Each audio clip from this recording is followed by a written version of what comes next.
So I'm here today with Pascaline Lepeltier, the sommelier at Rouge, Tomate in Midtown Manhattan. Hey Pascaline, thanks for taking the time to see us. Good to see you. Great to see you. Yeah. Why don't you tell us a little bit about Rouge Tomate, the restaurant we're at right now?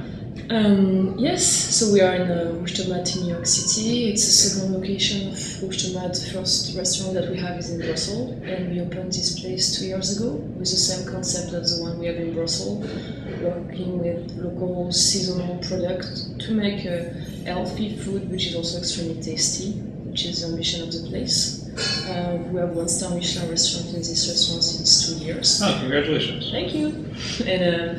And I am in charge of the wine and beverage program for both restaurants. I know that you have an interest in natural wines, less interventionist methods, and low sulfur. Can you tell us a little bit about your outlook for designing a list for the restaurants? Yeah, you're right. Like it's the idea was to carry on the same philosophy in the wine, with the idea that wine is basically just like some fermented grape juice, and unfortunately most of the wines that you can find on the market now are full of additives and like very manipulated, which is for me a main concern about the taste and the sense of the place and the work of the winemaker. So the idea that I have with the list was to promote and to highlight really what I think is wine, which is the quality of a wine grower in a specific place, in a specific vintage. So, by the way, most of the wines that we are carrying on here are natural, organic, biodynamic, certified or not, but with the same idea of you can make great wine without putting lots of bad and undesirable additives in it. So in the same way you wouldn't want a lot of preservatives in your food, looking for wines that maybe see a little less manipulation in that same kind of sense. Yeah, it's exactly the same idea behind. Like you get amazing quality with this wine, with definitely for me a much more complex definition, aroma, structure, texture, variation from a year to year, and it's what I want to have in my wine. So we carry on exactly the same thing. And I know that you set aside for us a couple wines that you think really exemplify what you're up to here. Why don't we talk about some of those? Yeah, let's talk. Like I am from the Loire, so I really think the Loire is one of the most amazing areas for wine. Still a lot of growers, a lot of diversity in terms of grape and winemaking and style. So this is one of my little baby, like because I spent a lot of my childhood in this area. So it's an Rouge Blanc from Jopiton.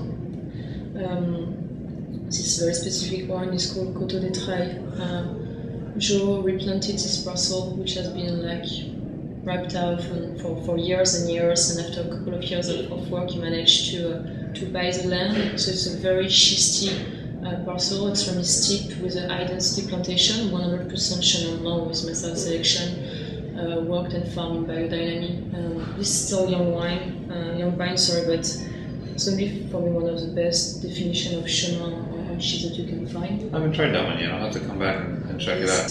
One of the great facial hair winemakers in all of France. Incredible chops. Oh my Joe God.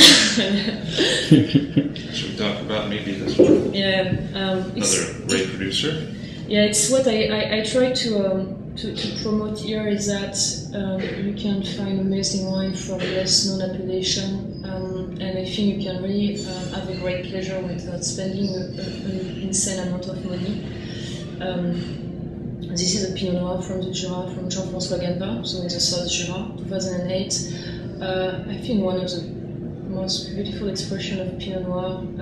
I love this grape, I think like most of the Sommelier, just because it's such an incredible, sensitive grape, delicate but complex at the same time. Jean-François is also totally farming in biodynamic natural winemaking, and also fights in this wine. Not like the natural wine can be a little bit tricky because most of the time you don't have the precision and the definition, but when you have a great winemaker on a great soil, with a careful winemaking, you can find this type of bottle, and this is a revelation when you open that. Change your palate in terms of how you can feel the terroir in a wine. So that's interesting when you say looking for precision, really trying to get that sense of definition in a wine product, and how rare it is. And, certainly a really great producer who brings a lot of finesse and elegance to his reds. So Jura is one of the most interesting areas. Well, here's a bottle that I know I'm quite fond of. What do we have here, Pascaline? Oh my god. So when I moved to New York, I was a French sommelier thinking I knew everything about wine because I was French. And of course, I had a little bit of a hard time. So I didn't know a lot of things about sherry before I arrived here because sherry are not extremely popular in France and like these are not the greatest quality. And I was extremely lucky to be in New York and to start to drink this kind of wine. It's a very small and crafted selection of sherries. So it's called Equipo Navacos and La Botella de Fino can say. Yeah. I think maybe you're familiar with this one. Love it. If you start to look for wines that bring you more than just taste, but history, feeling, a sense of time, sherry is one of the most amazing wine.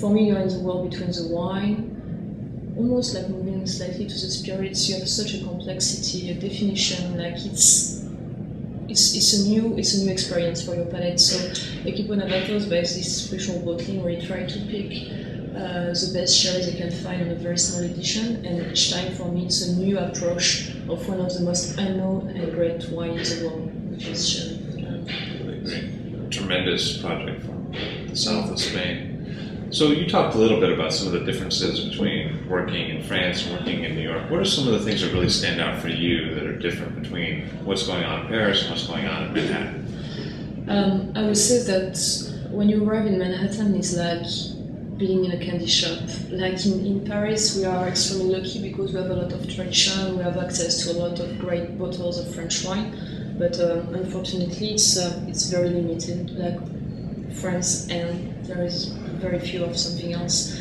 So when you arrive in New York, you meet an incredible wine community, both from the sommelier world, to the distributors, to the importers that are really trying to carry on and to bring here the most amazing wine from all over the world. So you are able to taste wines that you never tried, and especially outside of France, which is great, which is the first thing that is amazing. And then you have definitely much more a sense of a community, of wine communities than you have in France.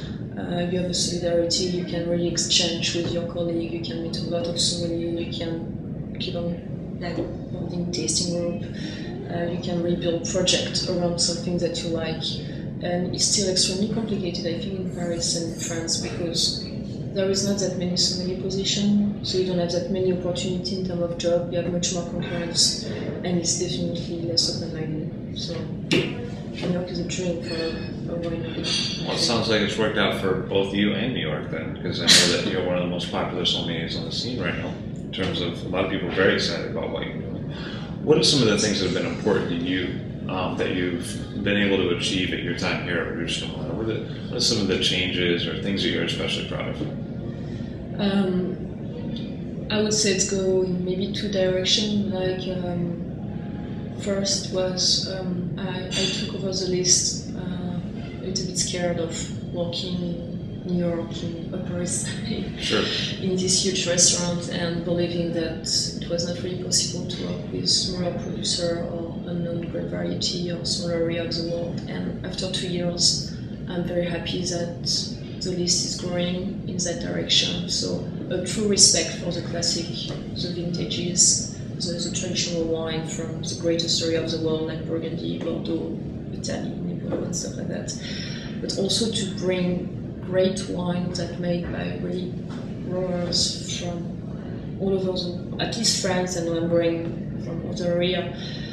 And for me, it's much more than carrying just wine. It's carrying almost a revolution of taste and a revolution of agriculture, viticulture, showing that it's possible to run a business and to make a business with this type of wine when you can bring less expensive wines that are amazing, and you can show that to guests, and when they leave and say, oh my god, I never tried a Pinot de Lis before, this bottle is amazing and it just costs $35 on your list, and oh, I'm going to visit them next year, I'm in France. It's the best part. And then it's working with the staff and building a team and promoting this type of wine is what I'm the most proud of. You really feel like it's a team effort here at the restaurant and building and working with other staff to try to share some of those narratives at the table. It's totally a team. You're nothing by yourself. Like I'm nothing without the winemakers. My job at the end is just opening bottle, which is extremely simple, and just be sure that the bottle is at the right temperature. Yeah, that's great. And what do you see in the coming year or 2 years? What are some of the goals that you've set for yourself? What are you looking to do both here and just in the community at large? What are some of the things you're excited about? Like I would like to keep on promoting and taking you helping this type of producer and keeping on being an ambassador for this type of wine.